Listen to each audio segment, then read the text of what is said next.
राधे राधे। कैसे हैं आप सभी। सबसे पहले मेरे चैनल पर आप सभी का स्वागत है और आशा करूँ सभी लोग अच्छे होंगे, पढ़ रहे होंगे और भगवान सबकी मनोकामनाओं को पूर्ण करें। तो अभी आज पढ़ते हैं थोड़ा निबंध के विषय में, क्योंकि निबंध से भी बहुत प्रश्न पूछे जाते हैं। तो यह निबंध की अर्थ, परिभाषा और विशेषताएँ। सामान्यतः निबंध अनुबंध शब्द का अर्थ होता है गढ़ा हुआ, कसा हुआ, बंधन युक्त।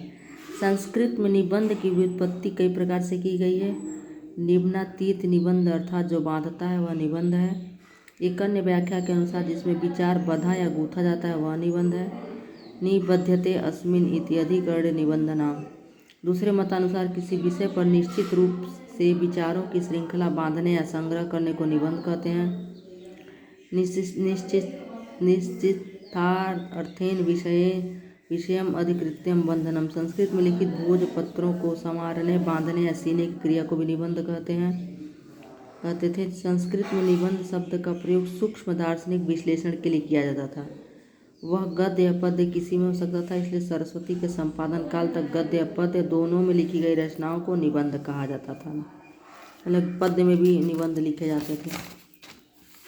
तो मूलतः ऐसे शब्द फ्रेंच एसे से और अंतर्गत लैटिन से एक्सिस से बना हुआ है। मूलतः इस शब्द का अर्थ 1.5 डेक्सिमी के बराबर तोल के वजन से था।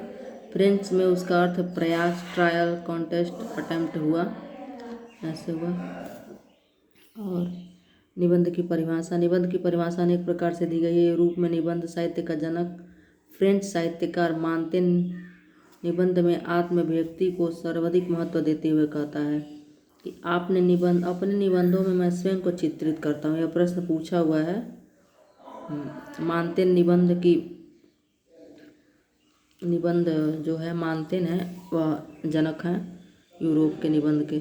तो मार्तिन के अनुसार असंबद्धता और विषय को उछलते कूदते फांदते प्रस्तुत करने की चेष्टा ऐसे के लक्षण है। अंग्रेजी साहित्य के प्रथम निबंधकार लॉर्ड बेकन ऐसे को विच्छिन्न चिंतन की कड़ी तथा आकुलता की अपेक्षा अर्थवत्ता पूर्वक की गई टिप्पणी मानते हैं। हिंदी के प्रमुख निबंधकार और आलोचक आचार्य रामचंद्र शुक्ल निबंध को गद्य की कसौटी मानते हुए लिखा है कि आधुनिक पाश्चात्य लक्षणों के अनुसार निबंध उसी को कहना चाहिए जिसमें व्यक्तित्व अर्थात व्यक्तिगत विशेषता हो। व्यक्तिगत विशेषता का यह मतलब नहीं कि उसके प्रदर्शन के लिए विचारों की श्रृंखला रखी ही न जाए या जानबूझकर जगह जगह से तोड़ दी जाए। भावों की विचित्रता दिखाने के लिए ऐसी योजना की जाए जो उनकी अनुभूति के प्रकृति या लोक सामान्य स्वरूप से कोई संबंध ही न रखे, अथवा भाषा से सर्कस वालों की सी कसरतें या हठयोगियों से आसन कराए जिसका लक्ष्य तमाशा दिखाने के सिवा कुछ न हो। हिंदी साहित्य का इतिहास, पृष्ठ 276। वे आगे लिखते हैं, निबंध लेखक अपने मन की प्रवृत्ति के अनुसार स्वच्छंद गति से इधर उधर फूटी हुई सूत्रशालाओं पर विचरता चलता है। यही उसकी अर्थ संबंधी व्यक्तिगत विशेषता है। निबंध लेखक जिधर चलता है उधर अपनी संपूर्ण मानसिक सत्ता के साथ अर्थात बुद्धि और भावात्मक हृदय दोनों में लिए हुए चलता है। और यह है निबंध के लक्षण। निबंध गद्य की आधुनिक विधा है। इसमें लेखक की रुचि एवं प्रवृत्ति के अनुसार विचारों की श्रृंखला अव्यवस्थित और शिथिल भी हो सकती है तथा सुगठित एवं व्यवस्थित भी। उसमें लेखक का आत्म प्रकाशन या व्यक्तित्व प्रकाशन रहता है अथवा विषय तो बहाना मात्र होता है। उसमें संक्षिप्ति और विषयान्विति रहती है, फलतः वह उच्च कोटि की कला की अपेक्षा रखता है। वह स्वगत कथन या साफ सुथरे ढंग की बातचीत के रूप में होता है तथा उसकी शैली सरलता है। तो निबंध के प्रकार। हिंदी निबंध पर विचार करने वाले कुछ विद्वानों ने निबंध को 2 कोटियों में विभक्त किया है, वस्तुनिष्ठ निबंध तथा आत्मनिष्ठ निबंध। इसे विषयनिष्ठ और विषयनिष्ठ या विषय प्रधान और व्यक्ति प्रधान या परात्मक और निजात्मक नाम भी दिया गया है। कुछ लोगों ने विचारात्मक, भावात्मक, वर्णनात्मक, विवरणात्मक, कथात्मक, विवेचनात्मक आदि निबंधों के अनेक भेद निरूपित किए हैं। वस्तुतः निबंध का क्षेत्र अत्यंत व्यापक है। विभिन्न विषयों से संबंध रखने वाले निबंध विभिन्न भेदों के अंतर्गत रखे जा सकते हैं। अथवा लेखक के दृष्टिकोण के अनुसार वे निबंध के भेद किए जा सकते हैं। निबंध के भेदों की संख्या निश्चित रूप से निर्धारित नहीं की जा सकती, फिर भी सुविधा के लिए निबंधों के प्रकार बनाए जा सकते हैं। विचारात्मक निबंध, भावात्मक निबंध, वर्णनात्मक निबंध, आलोचनात्मक निबंध, ललित निबंध, हास्य व्यंग्य प्रधान। तो एक बात और कहना चाहें कि अब पैटर्न बदलने वाला लिखित परीक्षा होगी, तो इसको विस्तृत रूप में पढ़ना बहुत ज़रूरी है। गद्य के या पद्य के भूमिकाओं को और जो तथ्य हैं, केवल वस्तुनिष्ठ प्रश्नों से काम नहीं चलेगा। तो विचारात्मक निबंध क्या होते हैं? विचारात्मक निबंध के केंद्र में कोई विचार अथवा समस्या रहा करती है। इस प्रकार के निबंध को चिंतनात्मक, व्याख्यानात्मक, विश्लेषणात्मक, विवेचनात्मक, गवेषणात्मक इत्यादि भी कहा जाता है। ऐसे निबंधों के लिए गंभीर अध्ययन, मनन और जीवन में प्राप्त गंभीर अनुभवों की आवश्यकता होती है। तर्क के साथ साथ इनमें भावना का भी कभी कभी मिश्रण रहता है। इनमें कसाव होता है और मुख्यतः समाज शैली का प्रयोग होता है। विचारात्मक निबंधों की भाषा गंभीर और परिमार्जित होती है। इसमें एक ही मुख्य विषय को लेकर पूर्ण गहराई से विचार करता है। आचार्य रामचंद्र शुक्ल के अनुसार शुद्ध विचारात्मक निबंधों का चरम उत्कर्ष वही कहा जा सकता है जहाँ एक पैराग्राफ में विचार दबा दबा कर कसे गए हों और एक एक वाक्य किसी संबंध विचार खंड को लिए हों। तो यह आचार्य शुक्ल की परिभाषा है। ये क्या है? हिंदी साहित्य का इतिहास 278 से। विचारात्मक निबंधों की कोट में आचार्य रामचंद्र शुक्ल, चिंतामणि चारों भाग,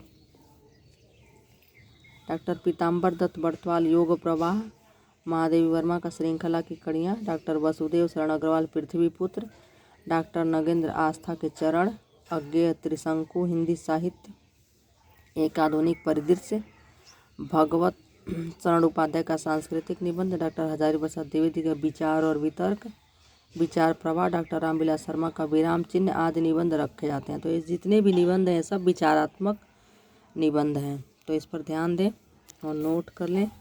और अगला है भावनात्मक निबंध। भावात्मक निबंधों में बुद्धि तत्व की अपेक्षा भाव तत्व की प्रधानता होती है। इस कारण इसमें रागात्मकता भी अधिक रहती है। इन निबंधों में एक सजीवता, तड़प और हार्दिक सौंदर्य विद्यमान रहता है। भावात्मक निबंधों में धारा और विक्षेप शैलियाँ प्रयुक्त होती हैं। इन निबंधों में भावों का प्रवाह बना रहता है, जैसे कोई नदी पूरे वेग से बहती चली आ रही है, किंतु कहीं कहीं अति भावावेग के कारण प्रवाह में विक्षेप भी हो जाता है। मजदूरी और प्रेम सरदार पूर्ण सिंह का, बिखरे फूल डॉक्टर रघुवीर सिंह, दमयंती का चंद्र उपालम महावीर प्रसाद द्विवेदी आदि भावात्मक निबंध हैं। अगला है वर्णनात्मक निबंध। इन निबंधों में प्राकृतिक उपकरणों तथा भौतिक पदार्थों का वर्णन होता है। ये पदार्थ प्रायः स्थिर होते हैं और इन निबंधों का संबंध प्रायः देश से होता है। इसमें कथात्मकता होती है। वर्णन कहीं कहीं यथातथ्य सीधे और सपाट होते हैं, तो कहीं कल्पना और अलंकारिता का सहारा लिया जाता है। इनमें प्रायः व्यास शैली का प्रयोग होता है। पाठक के मस्तिष्क में संपूर्ण वस्तु स्थिति को समझाकर बिठा देने की प्रवृत्ति लक्षित की जा सकती है। भारतेंदु कृत ग्रीष्मकाल, महावीर प्रसाद द्विवेदी कृत आगरे की शाही इमारतें, जयशंकर प्रसाद कृत प्राकृतिक सौंदर्य और मोहन राकेश कृत आखिरी चट्टान तक को वर्णनात्मक निबंधों के उदाहरण के रूप में देखा जा सकता है। तो यह वर्णनात्मक निबंध। यह है आलोचनात्मक निबंध। विषय और शैली की दृष्टि से निबंध का विशिष्ट रूप है, जिसमें निबंधकार सिद्धांत, निरूपण और कृतियों की समीक्षा करता है। सामान्य निबंधों से इसकी भिन्नता इस रूप में है कि इसमें लेखक अपने मत का प्रतिपादन करता है, जबकि सामान्य निबंधों में मत प्रतिपादन नहीं होता। हिंदी में आलोचनात्मक निबंध का आरंभ भारतेंदु बाबू हरिश्चंद्र के नाटक शीर्षक निबंध से स्वीकार किया जा सकता है। आरंभ से अब तक सभी समालोचकों ने अपने सिद्धांत, प्रतिपादन और कृतियों के मूल्यांकन के लिए निबंधों का आश्रय लिया है। आचार्य शुक्ल के आलोचनात्मक निबंध हिंदी साहित्य के वैचारिक धरातल का मापदंड प्रस्तुत करने वाले हैं। तो आलोचनात्मक निबंध हैं महावीर प्रसाद द्विवेदी का रसज्ञ रंजन, श्याम सुंदर दास का साहित्य लोचन, रामचंद्र शुक्ल का रस मीमांसा, चिंतामणि भाग 2, परशुराम चतुर्वेदी का मध्यकालीन प्रेम साधना, नंदूलाल वाजपेयी का हिंदी साहित्य 20वीं शताब्दी, हजारी प्रसाद द्विवेदी का साहित्य सहचर, इंद्रनाथ मदन का आलोचना तथा काव्य, रामविलास शर्मा का परंपरा का मूल्यांकन, भगीरथ मिश्र का कला साहित्य और समीक्षा, विजयेंद्र स्नाता का विमर्श के क्षण, डॉक्टर नगेंद्र का विचार और विवेचना, डॉक्टर रघुवंश का साहित्य का नया परिप्रेक्ष्य और नामवर सिंह का वाद विवाद संवाद, विष्णुकांत शास्त्री का कुछ चंदन की कुछ कपूर की और निर्मल वर्मा का कला का जोखिम आदि लेखकों ने इन निबंधों से समृद्धि प्रदान की। आलोचनात्मक निबंध फिर अगला है ललित निबंध। ललित निबंध में लेखक का व्यक्तित्व ही प्रधान होता है, विषय एक बहाना मात्र होता है। कोई पंक्ति, कोई विज्ञापन, कोई दृश्य, कोई घटना अथवा बाह्य जगत के प्रति कोई भी प्रतिक्रिया निबंध का रूप ले लेती है। सरस भाषा में लेखक का फक्कड़ व्यक्तित्व पाठक को आकर्षित कर लेता है। व्यंग्य विनोद से भरपूर ललित निबंध में विद्वता, फक्कड़पन, भावात्मकता, संस्कृत निष्ठता, व्यक्तिकता, शास्त्रज्ञता, लोकनिष्ठता, चिंतनशीलता, सुक्तिपरकता और काव्यात्मकता आदि विशेषताएं होती हैं। स्वर्ग में विचार सभा, ईश्वर बड़ा विलक्षण है और पांचवें मूसा पैगंबर जैसे भारतेंदु बाबू हरिश्चंद्र के निबंध ललित निबंध के प्रस्थान बिंदु के रूप में स्वीकार किए जा सकते हैं। बालकृष्ण भट्ट का बातचीत, बाल मुकुंद गुप्त का शिव शंभू के चिट्ठे, सरदार पूर्ण सिंह का सच्ची वीरता, कन्यादान, मजदूरी और प्रेम, आचरण की सभ्यता और पवित्रता के निबंध भी उल्लेखनीय हैं। फिर ललित निबंध के उदाहरण हजारी प्रसाद द्विवेदी का अशोक के फूल, कुटज, बसंत आ गया है, गुलाब राय का मेरी असफलताएं, रामधारी सिंह का रेती के फूल, प्रभाकर माचवे का खरगोश के सींग, नामवर सिंह का बलकम खुद, अज्ञे का सबरंग और कुछ राग, लिखी कागत कोरे, आलवाल, विद्यानिवास मिश्र का चितवन की छां, कदम की फूली डाल, तुम चंदन हम पानी, आंगन का पंछी और बंजारा मन, मेरे राम का मुकुट भीग रहा है, बसंत आ गया पर कोई उत्कंठा नहीं, ठाकुर प्रसाद सिंह का मोर पंख, रामदास मिश्र का कितने बजे हैं, बबूल और कैक्टस, शिव प्रसाद सिंह का कस्तूरी मृग, मानसी की गंगा, खालिस मौज में कुबेरनाथ राय का प्रिया नीलकंठी, रसा कैटक का निषाद बांसुरी, मन पवन की नौका, मराल, अलंकार में अग्निशिखा आदि, कृष्ण बिहारी मिश्र का बेहया का जंगल, मकान उठ रहे हैं, आंगन की तलाश, रमेश चंद्र शाह का आड़ू का पेड़, शबद निरंतर, स्वधर्म और कालगति आदि के निबंधों में देखे जा सकते हैं। फिर अगला है हास्य व्यंग्य प्रधान। हास्य और व्यंग्य प्रधान निबंधों में कई सामाजिक राजनीतिक स्थितियों, धार्मिक अंधविश्वासों, रूढ़ियों, विसंगतियों आदि पर चुभता हुआ व्यंग्य होता है, तो कहीं किसी काल्पनिक सभा, इंटरव्यू, भेंटवार्ता, समीक्षा या वेशभूषा चित्रण द्वारा हास्य पैदा करने की चेष्टा की जाती है। हास्यपरक निबंधों में भी कहीं गहरे व्यंग्य मौजूद होता है, इसलिए शुद्ध हास्यपरक निबंधों की कमी है। कृष्णदेव प्रसाद गौड़ बेडब हुक्का पानी, गोपाल प्रसाद व्यास तो क्या होता, बरसाने लाल चतुर्वेदी बुरे फंसे आदि के निबंध हास्यपरक हैं।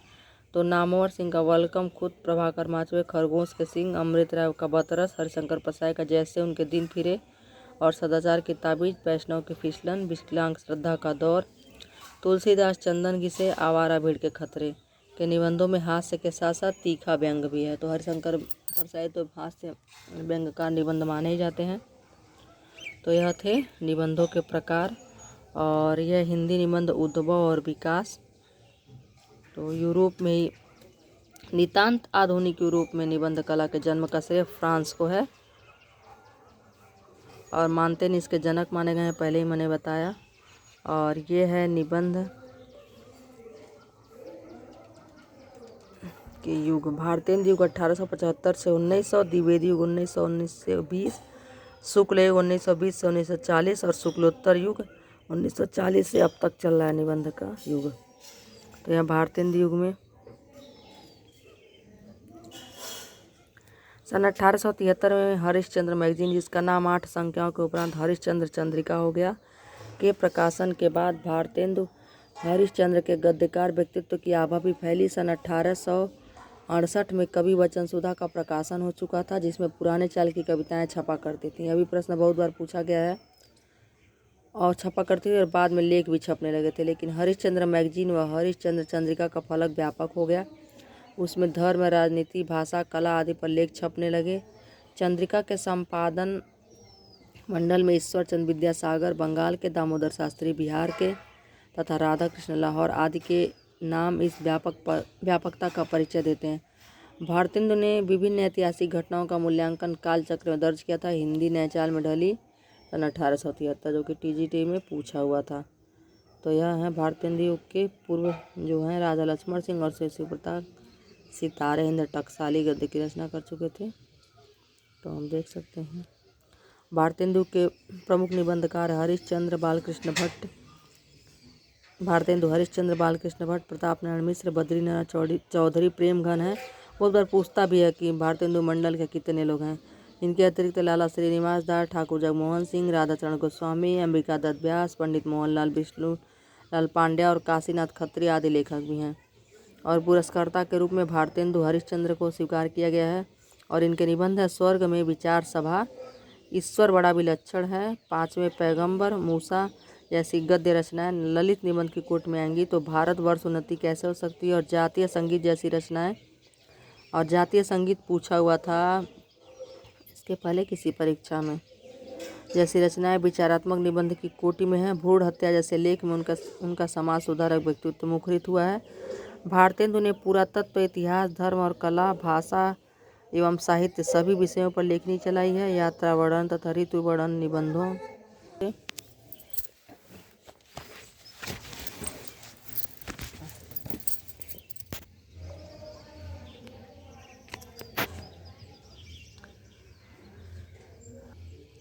ये तत्कालीन गवर्नर जनरल लॉर्ड कर्जन को संबोधित करके लिखे गए हैं। बाल मुकुंद गुप्त ने कर्जन के भारत विरोधी कारनामों पर ओजपूर्ण, तीखी एवं व्यंग्यात्मक शैली में प्रहार किया। अगले हैं माधव प्रसाद मिश्र द्वारा लिखित पर्वों, त्योहारों तथा भ्रमण वृत्तांतों से संबंधित निबंध अधिक सजीव, रोचक और आत्मव्यंजक हैं। गोविंद नारायण मिश्र अपनी पांडित्यपूर्ण, संस्कृत निष्ठ, तत्सम प्रधान, समा बहुला, दीर्घ वाक्य विन्यासपूर्ण गद्य शैली के स्मरणीय हैं।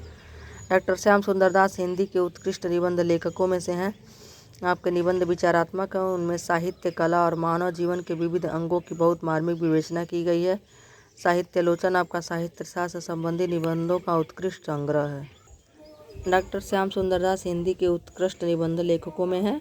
आपके निबंध विचारात्मक हैं, उनमें साहित्य, कला और मानव जीवन के विविध अंगों की बहुत मार्मिक विवेचना की गई है। साहित्यालोचन आपका साहित्य शास्त्र संबंधी निबंधों का उत्कृष्ट संग्रह है।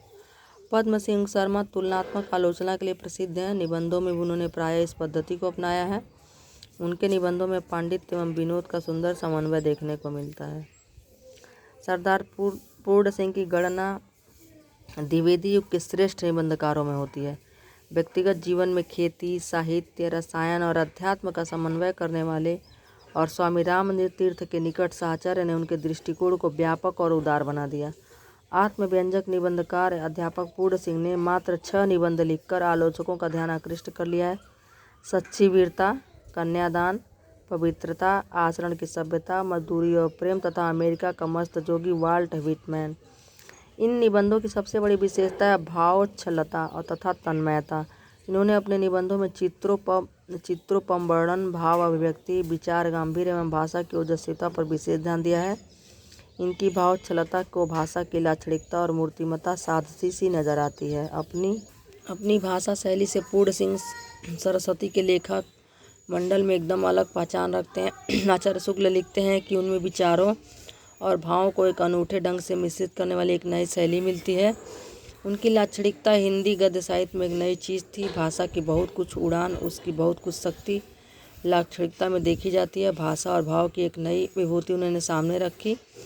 यूरोप के जीवन क्षेत्र की अशांति से उत्पन्न आध्यात्मिकता की, किसानों और मजदूरों की महत्व भावना की जो लहरें उठीं, उनमें वे बहुत दूर तक बहे। उनके निबंध भावात्मक कोटि में ही आएंगे, यद्यपि उनकी तह में क्षीण विचारधारा स्पष्ट लक्षित होती है। हिंदी साहित्य का इतिहास पृष्ठ नंबर 286 पर लिखा गया है आचार्य रामचंद्र शुक्ल के। और अगले हैं द्विवेदी युग के विशिष्ट और विरल निबंधकार हैं चंद्रधर शर्मा गुलेरी। वे जयपुर से समालोचक नामक पत्र निकालते थे। बेजोड़ रचनात्मक क्षमता से संपन्न गुलेरी जी संस्कृत के उद्भट विद्वान तो थे ही, प्रतिष्ठित पुरातत्वविद, भाषाविद, अनुसंधाता, कवि, कहानीकार के साथ ही श्रेष्ठ निबंधकार भी थे। इनके निबंध है काशी, जय जमुना मैया जी, कछुआ धर्म, मारे सिमोही कुठाव जैसे व्यक्तित्व व्यंजक निबंध भी आप ही लिख सकते हैं। जिंदादिली, संदर्पण और कला और चोट करने की व्यंग्यात्मक क्षमता गुलेरी जी के निबंधों की खास विशेषताएं हैं। अगला है शुक्ल युग। तो कविता के क्षेत्र में जिस काल को छायावाद युग कहा जाता है, उसे ही निबंध और आलोचना में शुक्ल युग, कहानी और उपन्यास में प्रेमचंद युग और नाटक में प्रसाद युग कहा जा सकता है। यह सच है कि आचार्य शुक्ल के श्रेष्ठ मनोवैज्ञानिक निबंध 1912 से 1900 ईस्वी तक नागरिक प्रचारी पत्रिका में प्रकाशित हो चुके थे, पर प्रौढ़ता और अध्ययन की गंभीरता के बाद में ही दृष्टिगोचर हुई। उनकी प्रबंध लेखन शैली ने निबंध की रचना को प्रभावित किया। उनके निबंधों में प्रौढ़ चिंतन, सूक्ष्म विश्लेषण और तर्कपूर्ण सुसंबद्ध विवेचन का चरम आदर्श दिखाई पड़ता है। गंभीर और विचार सूत्रों की आदि से अंत तक अटूट रख कर भी उन्होंने व्यक्तित्व व्यंजना के लिए अवसर निकाल लिया है। यही कारण है कि उन्हें हिंदी का सर्वश्रेष्ठ निबंधकार माना जाता है। इस युग के अन्य निबंधकार भी उनके निबंधों के आदर्श का अनुसरण प्रतीत होते हैं। इस युग के निबंधों में गठन, भाषा का गंभीर रूप, प्रवाह और ओज पर्याप्त मात्रा में दृष्टिगोचर होता है।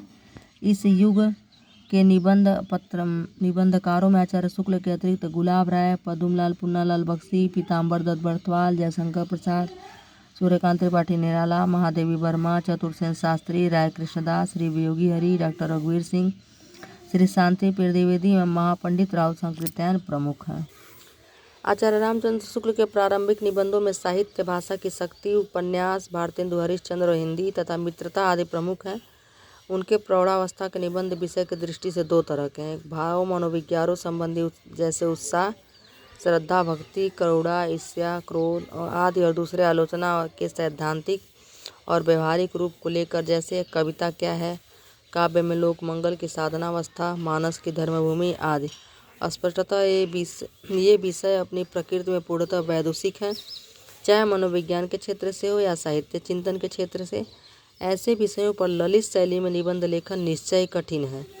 इसके लिए आचार्य शुक्ल ने दो उपाय किए हैं। या तो उन्होंने निबंधों में जीवन और साहित्य के मार्मिक प्रसंगों की चर्चा की है, या व्यंग विनोद का पुट दिया है। उनका बौद्धिक विवेचन उनकी सहृदयता से समर्थित है। उन्होंने अपने विचारों को उदाहरणों से पुष्ट, तर्क से सिद्ध तथा युक्ति से विश्वसनीय बनाया है। गुलाब राय मुख्यतः व्यक्तित्व व्यंजक निबंधकार हैं। ठलुआ क्लब, फिर निराशा क्यों, मेरी असफलताएं आदि संग्रह उनके कुछ श्रेष्ठ निबंध हैं। पद्मलाल पुन्नालाल बख्शी के निबंधों की आत्मीयता और विनम्रता पाठकों को तन्मय कर देती है। पीताम्बर दत्त बर्थवाल के निबंधों में विचारों का बाहुल्य दृष्टिगोचर होता है। काव्य कला तथा अन्य निबंध में जयशंकर प्रसाद के गंभीर चिंतन प्रधान निबंध संकलित हैं। प्रबंध प्रतिमा में निराला की दृष्टि साहित्य, भाषा, कला और संस्कृति पर तो है ही, उन्होंने सामाजिक, आर्थिक और राजनीतिक समस्याओं पर भी गंभीरता से विचार किया है। माखनलाल चतुर्वेदी के भाव प्रधान निबंधों की सबसे बड़ी शक्ति है उनकी भाषा, जिसमें कथन का वाकपन, ओज, प्रतीकात्मकता, लाक्षणिकता और प्रवाह का सुंदर समन्वय हुआ है। फिर है आचार्य चतुरसेन शास्त्री के निबंध गद्य गीत आनंद करते हैं। मरी खाल की हाय, तो यह सब है। देखिए, रघुवीर सिंह की शेष स्मृतियाँ हैं, और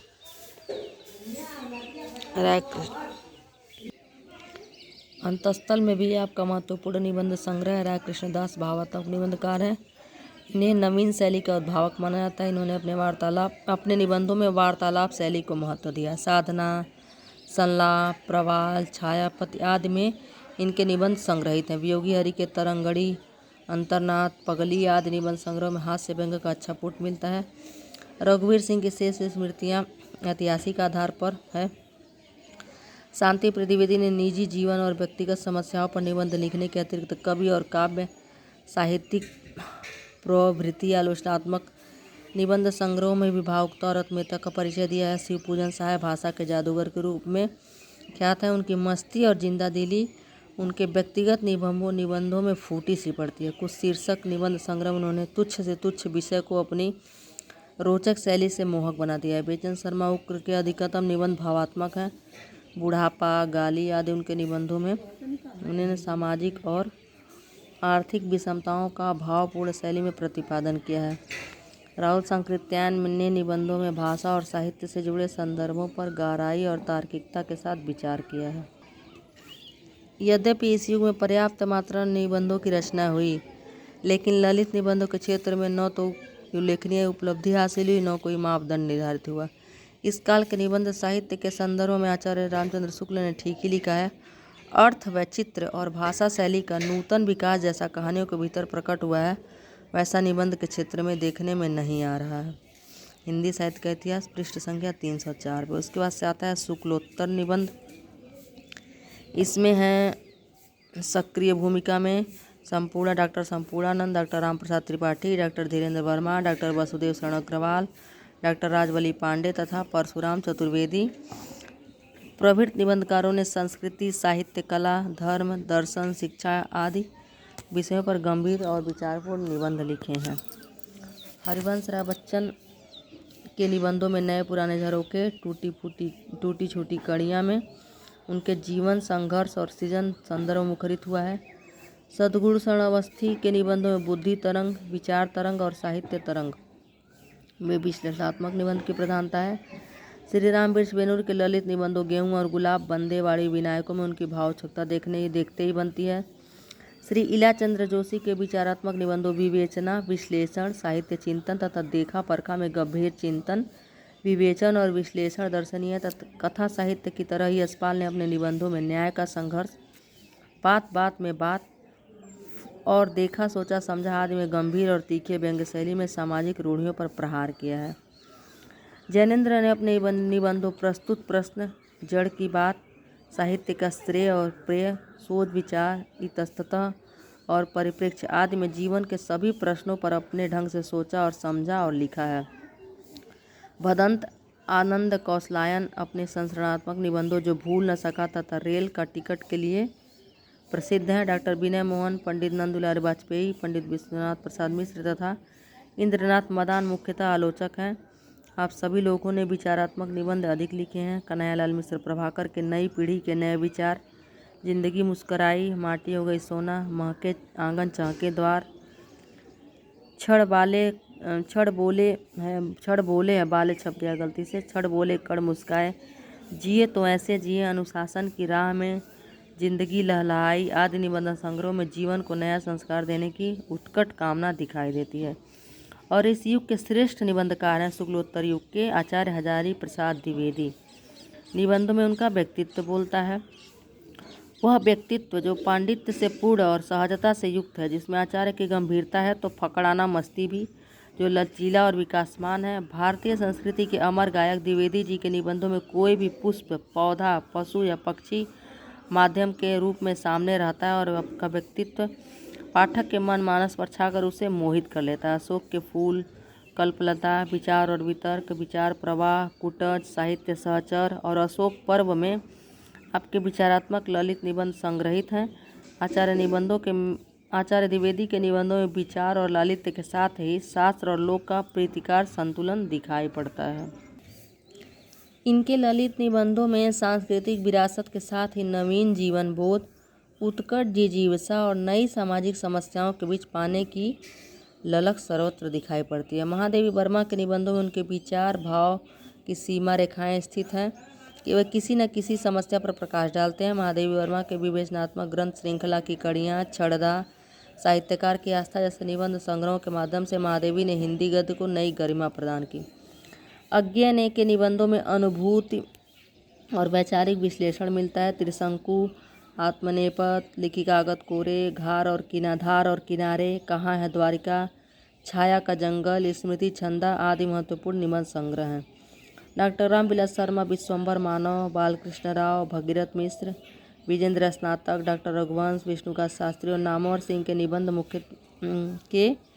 मुख्यतः आलोचनात्मक हैं। श्री राम शर्मा ने शिकार संबंधी रोचक निबंधों की रचना की है। देवेंद्र सत्यार्थी और भदंत आनंद कौशलायन के निबंध घुमक्कड़ी जीवन की निर्बद्धता मिलती है। प्रभाकर माचवे को कविता और आलोचना की अपेक्षा ललित निबंध के क्षेत्र में अधिक सफलता मिली है। संतुलन इनका विचार एवं सूचना प्रवाह तथा खरगोश के सिंह और वे रंग व्यक्तित्व एवं व्यंग्य प्रधान है।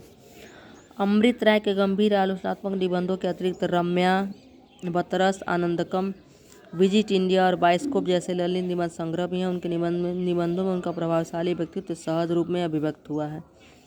ठाकुर प्रसाद सिंह श्रेष्ठ ललित निबंधकार हैं। पुराने नए लोग नाम के निबंध संग्रह के अतिरिक्त मोर पंख संग्रह में उनके ललित और संस्मरणात्मक निबंध हैं।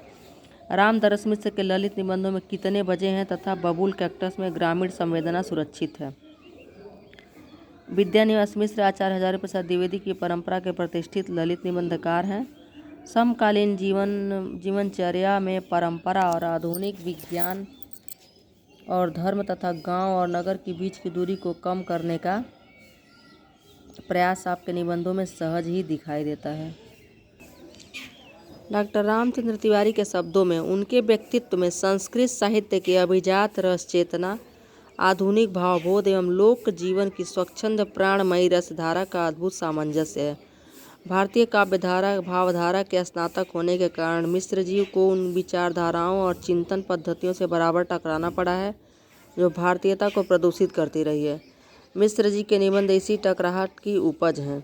हिंदी का गद्य साहित्य पृष्ठ संख्या 86। हल्दी धूप, तुम चंदन हम पानी, आंगन का पंछी और बंजारा मन, मैंने सील पहुँचाई, मेरे राम का मुकुट भीग रहा है, तमाल के झरोके से, सोहम, नदी नारी और संस्कृति, भारतीय चिंतन धारा और गांधी का करुण रस आदि में संग्रहित निबंधों में भारतीय साहित्य और संस्कृति को लोक जीवन के साथ जोड़ने का उन्मुक्त प्रयास किया गया है। धर्मवीर भारती के निबंधों पर पांडित्य का लदाव नहीं है। ठेले पर हिमालय, कहानी अनकहानी, पश्चंती आदि उनके निबंध संग्रह हैं। शिव प्रसाद सिंह का शिखरों के सेतु भावात्मक निबंधों का अच्छा संकलन है।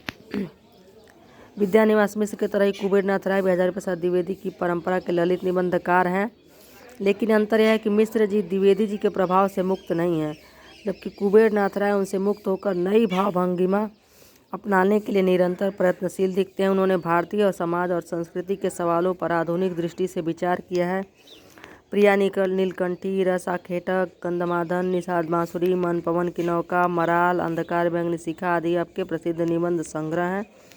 आपके निबंधों में व्यक्ति व्यंजक एवं लालित्य विधायक तत्वों के साथ अनुशीलन एवं चिंतन परक तत्व भी लक्षित होते हैं। डॉक्टर रामचंद्र तिवारी के अनुसार लोक जीवन की सरसता, व्यापक साहित्यानुशीलन से लब्ध विवेक, सांस्कृतिक ऐतिहासिक दृष्टि की सजगता, दार्शनिक चिंतन एवं व्यवहारिक निर्णय के तत्वों ने मिलकर आपके निबंधों को समृद्ध बनाया है। हिंदी का गद्य साहित्य पृष्ठ संख्या 91। ललित निबंधों की परंपरा और समृद्ध करने वाले अन्य प्रमुख रचनाकार हैं विवेकी राय, फिर बैतलवा डाल पर, जगत तपोवन, शोकियो और वन तुलसी की गंध आदि। लक्ष्मीकांत का मैंने कहा, केदारनाथ अग्रवाल का समय समय पर, लक्ष्मी चंद्र जैन का कागज की किश्तियाँ, कृष्ण बिहारी मिश्र का बेहया के जंगल, मकान उठ रहे हैं, आंगन की तलाश आदि। रमेश चंद्र शाह का शब्द निरंतर, स्वधर्म और कालगति।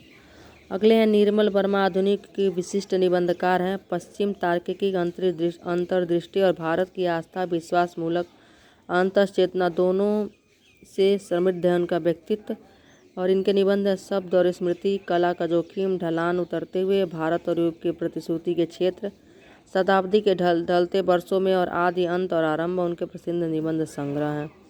हास्य व्यंग में बेडब बनारसी,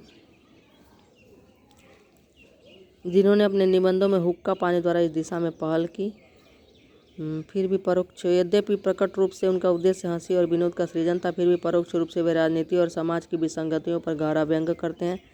श्रीनारायण चतुर्वेदी ने भी विनोद शर्मा के छद्म नाम से राजभवन का सिगरेट दानी में तीखा व्यंग किया है। शंकर प्रसाई, केशव चंद्र वर्मा, बृहनलाला का व्यक्तित्व, रविंद्रनाथ त्यागी का खुली धूप में नाव पर, फूलों वाले कैक्टस, पराजित पीढ़ी के नाम, भाद्रपद की सांझ आदि। शरद जोशी का हम भ्रष्टन के भ्रष्ट हमारे यत्र तत्र सर्वत्र आदि। श्रीलाल शुक्ल का अंगद का पाँव, अगली शताब्दी का शहर, सुदर्शन मजीठिया का इंडिकेट बनाम सिंडिकेट, डिस्को कल्चर आदि। और नरेंद्र कोहली का एक और लाल तिकोन, परेशानियाँ, गणतंत्र का गणित आदि। इनने भी काफ़ी संख्या में व्यंग्यात्मक निबंधों की सृष्टि की है। इनमें हरिशंकर प्रसाई का नाम सबसे प्रमुख है। उनके व्यंग्य सामान्यतः मूल्यगत विसंगतियों से संबंध होते हैं। मूल्य चाहे राजनीतिक हो या सांस्कृतिक हो या पीढ़ीगत हो। भूत के पांव, सदाचार की ताबीज, निठल्ले की डायरी, वैष्णव की फिसलन, विकलांग श्रद्धा का दौर और आवारा भीड़ के खतरे आदि में इनके प्रमुख निबंध संग्रहित हैं। समसामयिक हिंदी निबंध में एक और वैचारिक खुलापन आया है तो दूसरी ओर युगीन समस्याओं और जटिलताओं पर तार्किक बहसों के पर्याप्त अवसर भी उपलब्ध हुए हैं। तमाम गद्य विधाओं की दूरियां घटती जा रही हैं, अतः विषय और शैली की दृष्टि से निबंध का बहुमुखी विकास जारी है। निबंध के भविष्य के प्रति हम आश्वस्त हैं। तो यह था निबंध से संबंधित कुछ तथ्य। आशा करती हूँ कि आपको ज़रूर समझ में आएगा और पढ़ेंगे, और प्लीज़ ज़रूर कमेंट करें। मुझे अच्छा लगता है जो भी कमियां हो या फिर कुछ भी अच्छाइयाँ हों। फिर मिलते हैं अगले वीडियो में, तब तक के लिए नमस्कार। और ये देखिए सूर्य भगवान भी आ गए हैं। सूर्याय नमः। बहुत सुंदर प्राकृतिक दृश्य है मेरे गांव का, आप देख सकते हैं। मुझे बहुत अच्छा लगता है प्रकृति के सानिध्य में रहना। तो यह मेरा गांव। धन्यवाद।